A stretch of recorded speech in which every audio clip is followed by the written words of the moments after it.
Hello friends, welcome to my tech hack channel. Last video में हमने पढ़ा था difference between TCP and UDP, जो कि प्रोटोकॉल्स से आपके ट्रांसपोर्ट लेयर के। आज की क्लास में हम पढ़ेंगे सेशन लेयर, जो कि ओएसआई मॉडल की आपकी फिफ्थ लेयर मानी जाती है।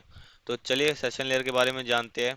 सबसे पहली बात, सेशन लेयर करती क्या है एंड सेशन लेयर का रोल क्या है।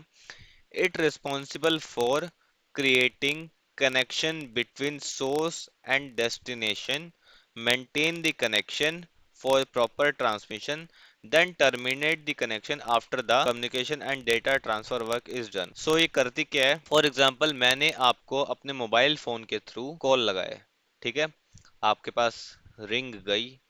तो जैसे आपके पास रिंग गई तो वो कनेक्शन बनाने का काम, वो आप तक कनेक्शन पहुंचाने का काम किसका था? सेशन लेयर का। जैसे ही आपने कॉल पिकअप कर ली, तो जब तक आप बातचीत कर रहे हो मुझसे, जब तक मैं अपना डेटा ट्रैवल करा रहा हूँ, अपना कम्युनिकेशन करा रहा हूँ, तब तक उस कनेक्शन को मेंटेन रखने का काम भी सेशन लेयर का है। देन उसके बाद जब हमारी बात कंप्लीट हो जाती है, तो वहां पर मैं एक रेड कलर का बटन दबा देता हूं, जिससे आपकी कॉल एंड हो जाती है। उससे मैंने प्रोग्रामिंग के थ्रू मैसेज क्या दिया नेटवर्क को कि अब मैं अपना कनेक्शन कट करना चाहता हूं।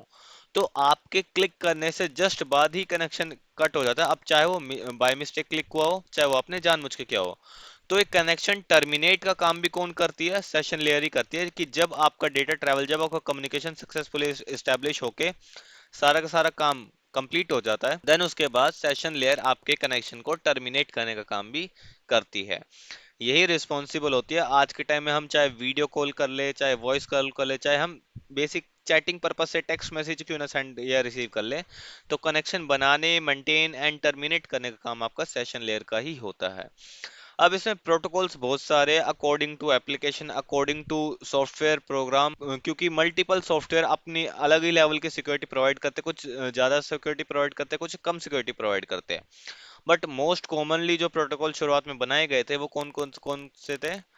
Triple P, point to point protocol. ये आपके सोर्स एंड डेस्टिनेशन के बीच में पॉइंट टू पॉइंट कनेक्शन बना देता है, जो कि आपका पासवर्ड लेस कनेक्शन होता है। जैसे कि इंडियन गवर्नमेंट या फिर इंडियन पुलिस आपके कॉल्स ट्रेस कर सकती है, कॉल्स सुन सकती है, जब भी आप रियल टाइम में कम्युनिकेशन कर रहे हो। तो वो आपका पासवर्ड लेस कम्युनिकेशन होता है, दैट्स वाई वो आपका कम्युनिकेशन सुन सकती है। डबल पीटीपी, वो है आपका point to point tunnelling protocol. अब इसमें पॉइंट टू पॉइंट कनेक्शन तो बन रहा है ट्रिपल पी की तरह, बट इसमें एक टनल के बिहाफ पे कम्युनिकेशन हो रहा है।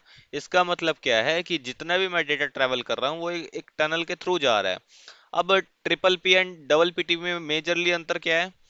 देखो, ट्रिपल पी जो कम्युनिकेशन करवा रहा था, उसके बीच में आईएसपी भी आ रहा था। डबल पीटीपी में भी आईएसपी आएगा, बट ट्रिपल पी में आईएसपी को पता था कि मैं अपने कम्युनिकेशन कहाँ तक कर रहा हूँ। बट डबल पीटीपी में अब की बार आईएसपी को भी नहीं पता कि मैं अपना कम्युनिकेशन कहां तक कर रहा हूं, क्योंकि आईएसपी उस टनल के बाहर है और मैं उस टनल के अंदर हूं। एंड वो दूसरा डिवाइस या फिर वो दूसरी डेस्टिनेशन वाला डिवाइस जिसके साथ मैं बातचीत करना चाहता हूं, वो भी उस टनल के अंदर है। सो दैट्स वाई वही कम्युनिकेशन को देख सकते हैं, वही कम्युनिकेशन को, सेंडिंग एंड रिसीविंग को देख सकते हैं, जो कि उस टनल के अंदर आएंगे। आप इसको एक इस तरीके से भी समझ सकते हो कि आप एक प्लेस से दूसरे प्लेस पे जा रहे हो। For example, Delhi to Gurgaon जा रहे हो आप। अब एक ऑप्शन तो ये है कि आप बाय व्हीकल चले जाओ। तो उस रोड पे जितने भी लोग अवेलेबल होंगे, जितने भी व्हीकल अवेलेबल होंगे, उनको भी पता होगा कि आप कहाँ से कहाँ तक उनके साथ साथ गए हो।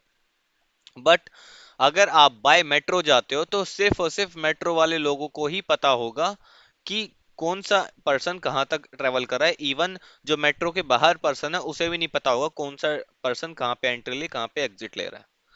ठीक है, तो ये आपका सबसे अच्छा एग्जांपल है डबल पीटीपी का।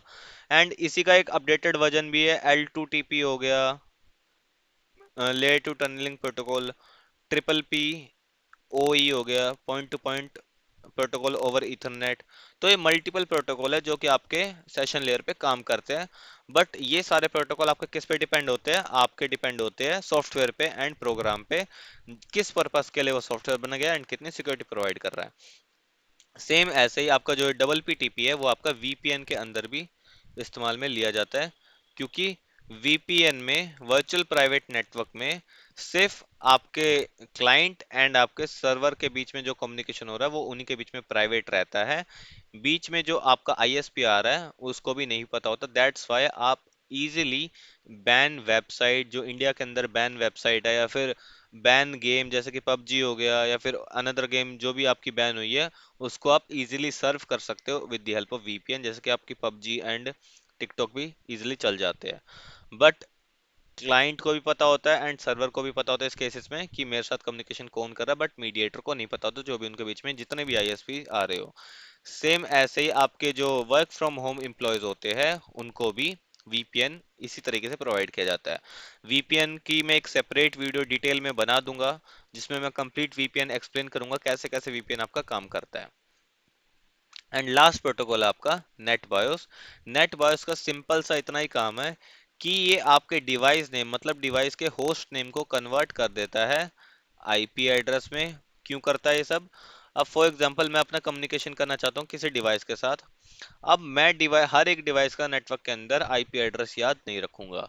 मैं याद रख सकता हूँ उनका नाम, पर्टिकुलर नेम डिवाइस का, कि ये डिवाइस पर्टिकुलर इस एम्प्लॉय का है, ये डिवाइस पर्टिकुलर इस पर्सन का है, तो उस अकॉर्डिंग मैं उसको डिवाइस को याद रख सकता हूँ। बट नेटवर्क के अंदर जो कम्युनिकेशन होता है वो किसी बिहाफ पे होता है, आईपी एड्रेस के बिहाफ पे होता है। सो दैट्स वाई हमें भी कम्युनिकेशन करने में कोई दिक्कत ना हो, आइडेंटिफिकेशन में कोई दिक्कत ना हो, एंड नेटवर्क को भी आइडेंटिफिकेशन में कोई दिक्कत ना हो, इसलिए नेट बायस बीच में काम करता है होस्ट नेम को आईपी एड्रेस में, ताकि सेंडर साइड से हो सके, एंड वापस आईपी एड्रेस से होस्ट नेम में, ताकि रिसीवर साइड को भी कंफ्यूजन ना रहे कि मेरा डेटा किसके थ्रू आया है। सो होपफुली आपको कंप्लीट सेशन लेयर समझ में आ गई होगी। अगर आपका किसी भी तरीके का कोई भी डाउट हो तो आप कमेंट करके ज़रूर बता सकते हैं। नेक्स्ट वीडियो आप किस टॉपिक पे चाहते हैं वो भी आप ज़रूर बता देना। आने वाली वीडियो में आपको बहुत सारे अमेजिंग फैक्ट्स जानने को मिलेंगे नेटवर्क के बारे में एंड हैकिंग के बारे में। So stay tuned and subscribe करें चैनल, ज़्यादा से ज़्यादा शेयर करें इस वीडियो को एंड लाइक करें वीडियो को, चैनल को सब्सक्राइब करें। Thanks for watching.